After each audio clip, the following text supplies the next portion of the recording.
The mysterious signal. In the year 2157, humanity had spread across the stars, establishing colonies and outposts on dozens of worlds. They had encountered many alien species, most of whom were technologically and culturally superior. Humanity was seen as a young, ambitious race still finding its place in the galactic community. One ordinary day, a deep space listening post on the fringes of explored space picked up an unusual signal. It was a distress call, but in a language and format never encountered before. The signal was weak, and the source was located in a region of space humanity had yet to venture into. News of the mysterious SOS quickly reached Earth. The Global Space Council, the governing body that represented humanity's united space efforts, convened an emergency meeting. The debate raged whether to commit resources to investigate the signal. Was it a trap, a hoax, or a genuine cry for help that humanity was honor-bound to answer? Ultimately, the decision was made to send a recon mission. If there was an alien civilization out there that needed aid, humanity could not simply ignore it. This was a chance to prove that despite being latecomers on the galactic stage, humans were ready to make a difference.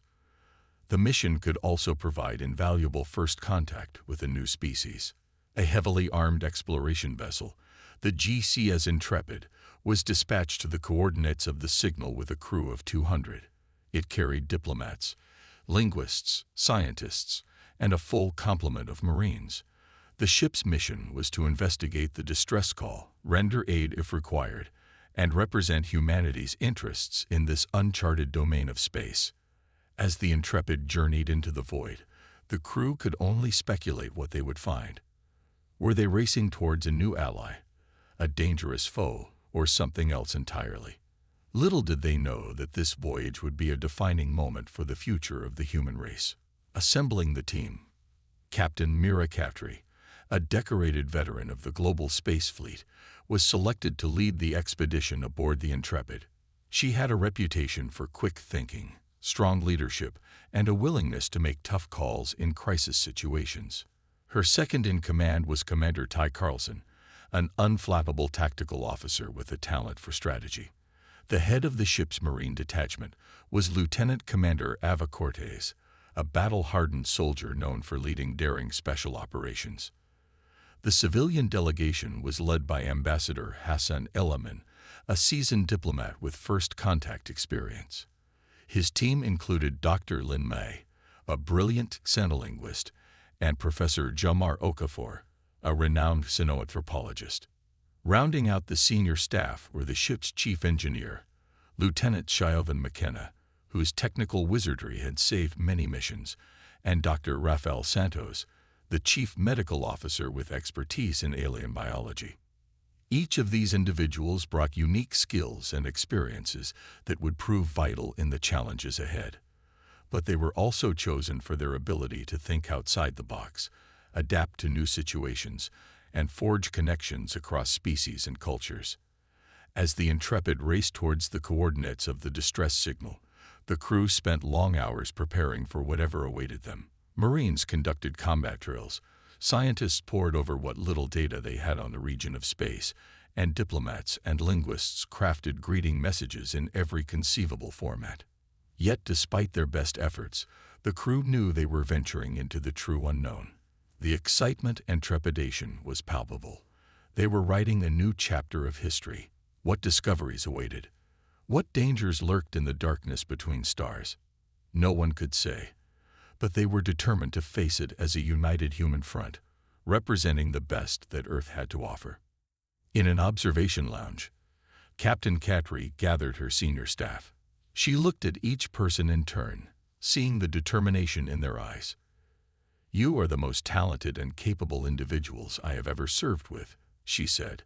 "I don't know what we'll find when we reach our destination, but I do know this: we will face it together, with courage, compassion, and unwavering resolve. We will show the galaxy what humanity is made of." As one, the team voiced their agreement, ready to shape humanity's destiny among the stars. The Intrepid journeyed on, carrying the hopes and dreams of Earth on its armored shoulders. Journey into the unknown. The Intrepid sliced through the inky void, its powerful engines propelling it to velocities that would have been unimaginable just a century prior. Yet even at such incredible speeds, the sheer vastness of space made the journey feel interminably long. As star systems flashed by, reduced to smears of light by the ship's near-luminal velocity, the crew settled into the routines of shipboard life. Marines stood watch, eyes peeled for any hint of danger. Engineers tended to the ship's complex systems, ensuring the Intrepid remained a well-oiled machine. Scientists continued to analyze the distress signal, trying to glean any new information. But as the weeks stretched into months, the isolation and monotony began to take its toll. Tempers frayed and small disagreements escalated into heated arguments. Captain Cattry found herself spending more and more time mediating disputes and bolstering morale. She knew that the crew's mental state was just as important as their physical readiness. Then, when nerves were at their most frayed, disaster struck. A micrometeoroid, no larger than a grain of sand, punched through the ship's deflector shields and impacted the hull. The damage was minor, but it started a chain reaction that soon had alarms blaring throughout the ship. In engineering, Lieutenant McKenna fought to contain the damage as power surges threatened to overwhelm the reactor. On the bridge, Commander Carlson coordinated damage control teams, his calm demeanor a steadying influence amidst the chaos. For hours, the crew battled to keep the Intrepid from tearing itself apart. They worked with a seamless unity forged by months of training and the bonds of shared purpose. In the end, their efforts paid off. The ship was battered but intact, a testament to human resilience and ingenuity. As repairs were made, Captain Cattry reflected on the incident. It had been a harsh reminder of the dangers they faced, but also a shining example of her crew's capabilities. If they could weather this storm, she had faith they could handle whatever lay ahead. Finally, after 3 long months, the Intrepid decelerated from superluminal speeds and entered the star system from which the distress call originated. As the ship approached the coordinates, long-range sensors detected wreckage in orbit around the third planet, the shattered remains of alien ships. Among the debris field, a single vessel stood out. It was larger than the others and seemed more or less intact, but it was clearly damaged, trailing atmosphere from ruptured compartments. Sporadic energy readings suggested it was running on emergency power. It was the source of the signal. The bridge crew exchanged tense looks as Captain Cattry ordered the Intrepid to approach with caution. They had reached their destination, but the mission was far from over. If anything, it was only beginning. "Hail them," the captain ordered, settling into her command chair. She glanced at Ambassador Elliman, seeing a mixture of excitement and apprehension on his face. "Let's find out what we're dealing with." First contact. The first challenge was communication. The aliens, who called themselves the Valaxians, used a complex language of harmonic frequencies and luminescent patterns. The universal translators struggled to find common ground, leading to confusion and misunderstandings. But Dr. Lin May and her team worked tirelessly, using every linguistic trick and protocol they knew. Slowly but surely, a rudimentary dialogue was established. The Valaxians were a peaceful, technologically advanced species who had long ago shed the need for physical bodies, existing as energy beings in crystalline shells.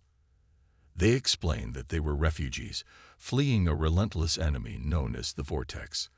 The Vortex were a machine race, a hive-mind collective that consumed all in its path. The Valaxians had fought them for centuries, but were now on the brink of extinction. As trust grew, Ambassador Elliman and the Valaxian leader, Crystallos, began to discuss the possibility of an alliance. The humans offered to provide escorts to a safe haven and help defend against the Vortex. In return, the Valaxians would share their advanced technology and knowledge. But the negotiations were far from smooth. The Valaxians, having suffered betrayal from supposed allies in the past, were wary of placing their fate in the hands of a lesser advanced species they had just met. Some advocated continuing their flight, believing the humans would only draw the attention of the vortex. On the human side, Commander Carlson and Lieutenant Commander Cortez expressed concern about involving Earth in a war with an enemy they knew nothing about. They argued that the priority should be gathering intelligence and technology, not committing to a fight. Tensions came to a head in a heated meeting where Kristalos accused the humans of only being interested in what they could gain, while Carlson suggested the Valaxians were trying to manipulate them into being cannon fodder. It fell to Captain Katri to bridge the divide. In an impassioned speech, she spoke of the common values that united them: the desire for peace, the will to survive, and the belief that all sentient life had a right to exist free from tyranny. "We came here in response to your call for help," she said, looking directly at Kristalos, "not for profit or glory, but because it was the right thing to do. Because in the vastness of space, we must stand together against the dark. Let us not allow fear and mistrust to divide us, but instead forge a bond of mutual respect and shared purpose." Her words struck a chord. Kristalos expressed gratitude for the humans' willingness to aid them, and pledged to fight alongside them as equals. The alliance was sealed, but even as the two crews began to work together, a sense of urgency hung over them. They knew it was only a matter of time before the vortex arrived, and when they did, the fate of both their species would hang in the balance. Preparing for battle, the Intrepid became a hive of activity as humans and Valaxians worked side by side to prepare for the coming storm. Engineering teams labored to repair and upgrade the damaged Valaxian ship, christened the Luminos. The vessel's advanced shields and weapons would be a valuable asset in the fight against the vortex.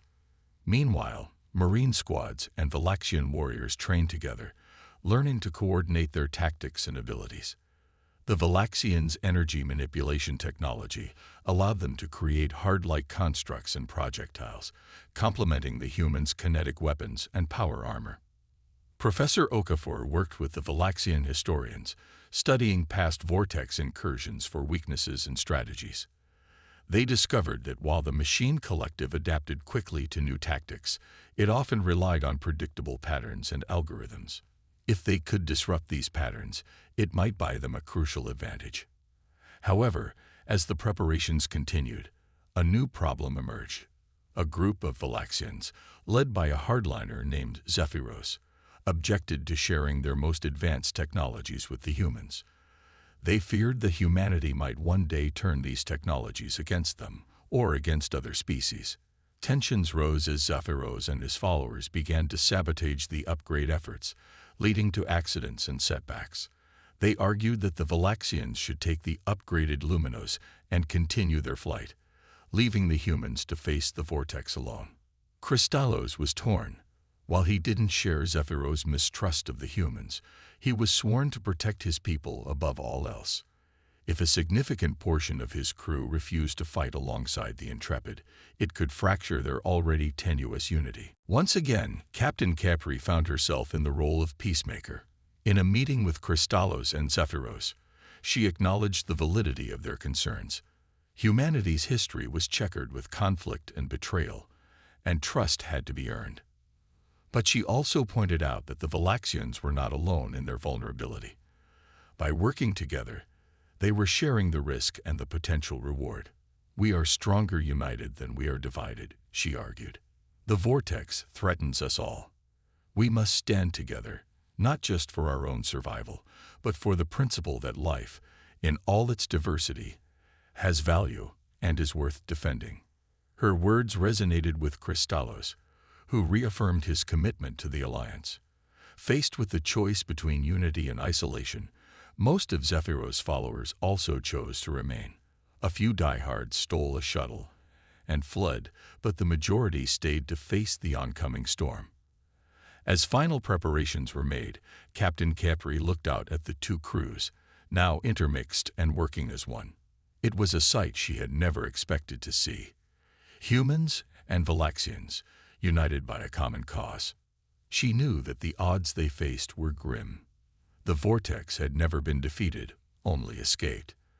But she also knew that they would face this challenge as they had faced all others, with courage, determination, and the unshakable belief that together they could achieve the impossible.